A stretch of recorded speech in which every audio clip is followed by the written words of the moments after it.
दोस्तों नमस्कार, मैं पंडित ब्रजभूषण शर्मा आप लोगों के सामने एक बार फिर ब्रज।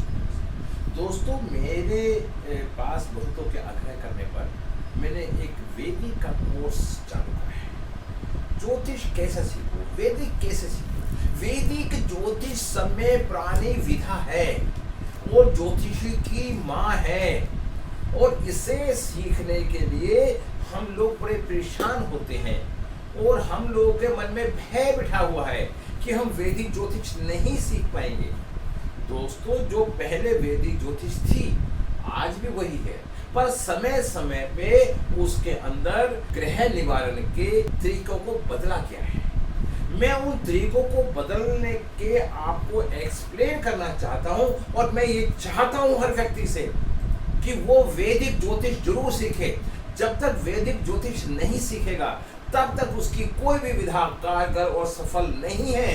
अगर वो जीवन में सफल होना चाहता है, ज्योतिष की लाइन में कामयाब होना चाहता है, या जीवन के किसी भी पड़ाव में जाना चाहता है, तो उसे वैदिक ज्योतिष का ज्ञान होना चाहिए। दोस्तों मैं लोशो ग्रीड पढ़ाता हूँ, मैं लाल किताब पढ़ाता हूँ, मैं न्यूमरोलॉजी पढ़ाता हूँ, मैं हस्तरेखा भी पढ़ाता हूँ, लेकिन फिर मैं आपको कहता हूँ कि वैदिक ज्योतिष एक सही विधा है। आज से मेरी क्लास चालू हो रही है वैदिक ज्योतिष। मैं आपको बताना चाहता हूं कि मैं आपको पानी की तरह वैदिक ज्योतिष पिला दूंगा।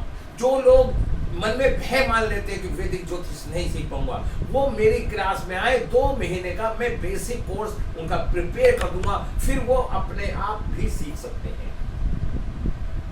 हमें वैदिक ज्योतिष के अंदर मेन चीज क्या होता है दोस्तों, हमें ये लगन होता है, लगन चार्ट होता है। मैं वीडियो लंबी हो जाती है। लगन चार्ट क्या है? ये हमारा पूर्व जन्मों के हमारे कर्मों का नक्शा है कि हमारे पूर्व जन्मों में कर्म कैसे थे। यदि कोई ग्रह हमारा उच्च का या मित्र पक्षी है तो हमारे उस ग्रह से संबंधित हमारे कर्म अच्छे थे। यदि कोई ग्रह हमारा नीच का या शत्रु पक्षी है, इसका मतलब हमारे वो ग्रह खराब थे।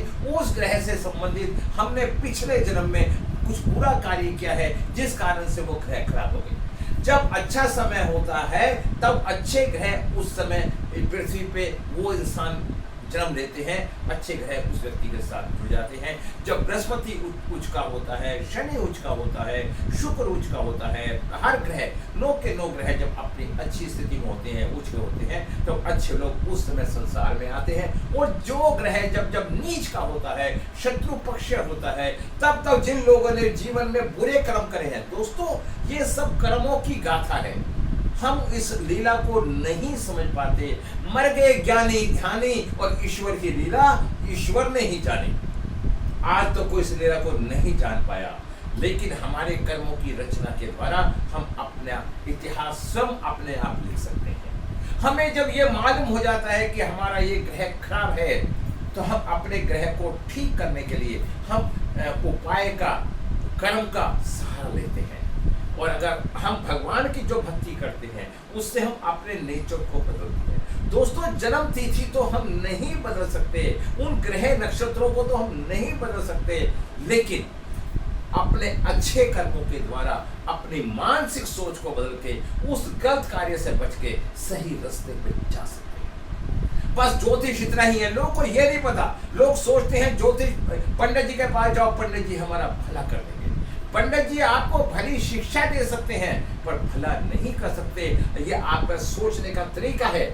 आप सलाह को अच्छा करना मानते हैं तो बहुत अच्छी बात है, सकारात्मक सोच रखो। अगर आप किसी पंडित कौन है, पंडित एक जाति नहीं, पंडित एक ज्ञान का नाम है। पंडित एक ज्ञान का नाम है, और जिस व्यक्ति को वो ज्ञान है वो पंडित कहलाने योग्य है। मैं आपको एक बात और बताता हूं, जो जिस जाति का व्यक्ति होता है, जिस धर्म का व्यक्ति होता है, उसे उस चीज में जल्दी से सफलता मिल जाती है। उदाहरण के तौर पे कोई किसी भी तरह का कर्म करता है, उसकी संतान को उस कर्म में सफलता मिल जाएगी, क्योंकि उसे डीएनए उसका मिला हुआ है, ऑटोमेटिक विरासत में है। अगर वो व्यक्ति विरोध मतलब उस अपोजिशन में जाता है, दूसरा विपरीत कार्य करता है, तो उस कार्य को करने में उसे समय ज्यादा लगता है कंपेरिजन टू जो व्यक्ति कार्य करता है। तो आज मैंने आपको बताया ये हमारे 12 भाव होते हैं, 12 भाव, 12 राशियां होती हैं, 27 नक्षत्र होते हैं, 9 ग्रह होते हैं। ये हमारे ज्योतिष के स्तंभ हैं। मैं आपको आज से जो मेरा कोर्स शुरू हो रहा है उस कोर्स में आपको मैं ये पूर्ण रूप से आपको सिखाने का प्रयास करूंगा। हर ग्रह से व्यक्ति का नेचर देखा जाता है, हर लगन से उसके शरीर के बारे में सारी जानकारी होती है। ये 12 भाव के बारे में पूरा का पूरा वर्णन करके आपको समझाऊंगा। पहला भाव लगन का होता है, शरीर का। दूसरा भाव धन का होता है, परिवार का, धन का। तीसरा भाव पराक्रम का होता है। चौथा भाव परिवार के सुख का होता है। पांचवा भाव संतान का होता है। छठा भाव शत्रु ऋण का होता है। सातवां स्थान पति और पत्नी का होता है। यहां से आप देख सकते हैं कि आपकी पत्नी कैसी होगी। अगर यहाँ शत्रु ग्रह बैठ जाएंगे और तो आपके तलाक जैसी स्थिति आ जाएगी, आपका लव फेल हो जाएगा। और अष्टम स्थान मृत्यु का होता है, गड्ढा होता है। और 9वां स्थान भाग्य क्या आता है, भाग्य में क्या लेके आएगा। 10वां स्थान कर्म का होता है और 11वां स्थान लाभ का होता है और 12वां स्थान खर्चे का होता है, मोक्ष का होता है। इस तरह से मैं आपको एक्सप्लेन करूंगा और समझाऊंगा। आज से मेरी जो वैदिक की क्लास चालू हो रही है उसमें आप आए और ज्ञान प्राप्त करने का प्रयास करें। और मैं सब लोगों से कहता हूं, मात्र मेरा वैदिक ज्योतिष सिखाने का चार्ज 10,000 रुपये है। आज फ्री डेमो क्लास है, आप एक बार आइए और 2 महीने के हैं ये 10,000। हफ्ते में 2 क्लास लूँगा और आपको ये सारे के सारे जो टॉपिक बता रहा हूँ ये सारे सिखा दूंगा। फिर जब आप गाड़ी लाइन पे आ जाएगी तो आप सब कुछ सीख जाएंगे। दोस्तों इसके साथ साथ मैं आपको एक बात को बताना चाहता हूँ कि आप न्यूमरोलॉजी भी सीखें। अगर आप पहले न्यूमरोलॉजी सीखने के बाद वैदिक सीखते हैं तो आपको सीखने में आसानी हो जाएगी। दोस्तों 9 ही ग्रह वैदिक में है और 9 ही ग्रह न्यूमरोलॉजी में है और 9 ही ग्रह लाल किताब में। ग्रह तो 9 ही है, उनको एक्सप्लेन करने का तरीका अपना है। दोस्तों अब मैं अपने शब्दों में विराम लगाता हूँ।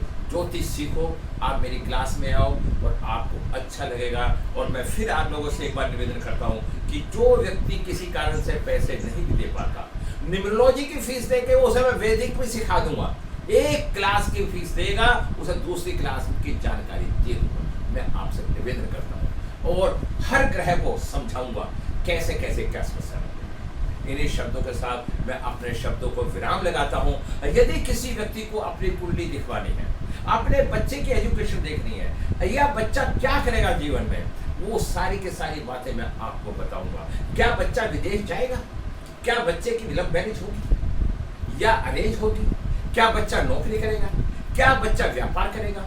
अगर आपको किसी भी तरह का बच्चे का नाम ठीक है या नहीं, नामकरण होता है, नाम पंडित जी रखते हैं, लेकिन उसका नाम क्या सही नंबर पे आ रहा है या नहीं। अगर नाम का तो जाता है, उसकी कुंडली कितनी भी अच्छी हो, परेशानी रहेगी। और यदि क्या वास्तु दोष है घर में, ये भी सब कुछ मैं आपको समझाऊंगा, बताऊंगा। इन्हीं शब्दों के साथ मैं विराम लगाता हूँ। यदि आपको मेरे से कुंडली की आप सीखना भी नहीं चाहते, कुंडली की कंसल्टेंसी करवाना चाहते हैं, तो मात्र मेरी फीस 1500 रुपये है, आपको संपूर्ण ज्ञान। तो इन्हीं शब्दों के साथ मैं अपने शब्दों पर विराम लगाता हूँ। नमस्कार करता हूँ।